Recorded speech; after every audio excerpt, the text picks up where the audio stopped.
is, how important is OD in human resource management? We are very aware that that's your area of huge impact. And what do you think is the importance, or how important is OD to human resource management? Okay, thank you very much. Let's take a look at historical growth of HR. From 1960, when Michael Armstrong and others advocated for human resource, and then Mullin said HR is the elevation of personnel management to strategic functions. And Professor Dave Orridge, the father of modern HR thinker, did a research in 2017, which is called the Global Competency for HR. And that was done in about 50 countries of the world. And that cut across about 100,000 HR practitioners across the countries of the world. And then what it did was to establish what should be the current skills HR leaders should have. And then it took the research back to 1987.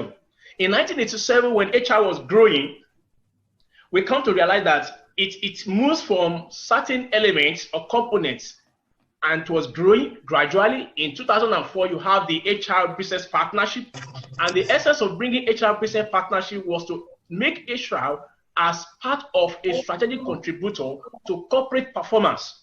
And thereafter, in 2016, 2017, the global HR competency model was birthed. And then this HR global competency is divided into 9 competencies, each into 3. And the first one is what we call core drivers. HR as core driver. What does it mean? It means HR must be a strategic positioner. 2, HR must be a paradox navigator. 3, HR must be a credible activist. That is the first set. And then the second one is delivery enablers. What does it mean? It means as a delivery enabler, HR must be a compliance manager. HR must be an analytic designer and interpreter. HR must be a technology and media integrator. And then the final stage is called organizational enablers, which means HR as a culture and change champion, HR as a human capital curator, and then HR as a total reward steward.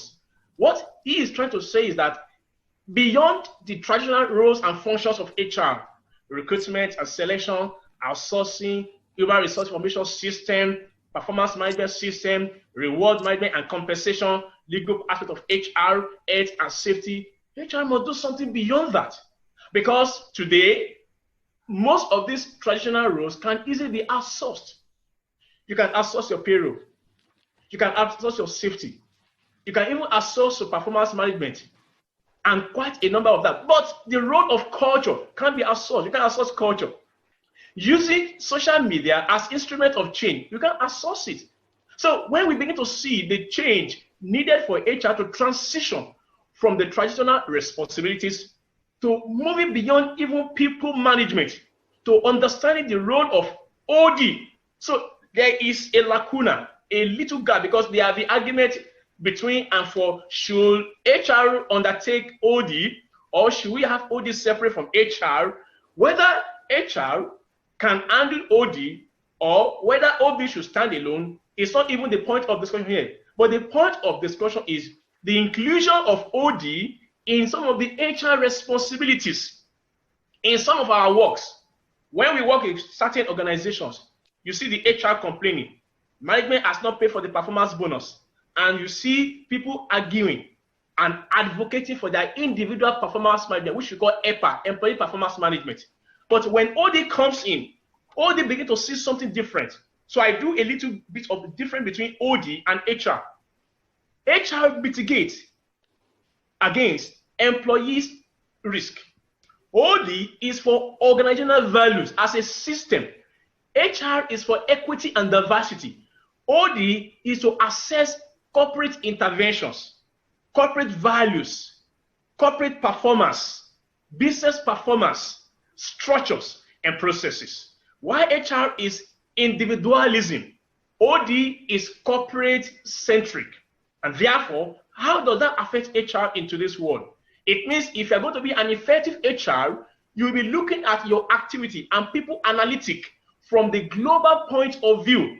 You're not seeing HR as a department. You're not seeing HR as a person. You are seeing HR as the end product of the business. In his recent article, Professor Dave Ori said, HR is not about HR. And we ask, what does that mean? It means the purpose of HR department is not to just have a department, but to consolidate, to support, and to add value to the corporate organization. So when the business is performing, HR is performing. And when the business is failing, HR is failing. So in current dispensation, HR needs to embrace OD by understanding that it is about corporate system and not about individual alone. The employee performance management must be linked to the corporate strategy. And when it is linked to corporate strategy, it will succeed. But when it is restricted to individual, it will fail. So performance management fails today because they are not linked to corporate strategy. And that is what OD is advocating for. That it is not just about HR, it's not just about an individual, but collectively, of course, moving from individual by capitalizing on the investor.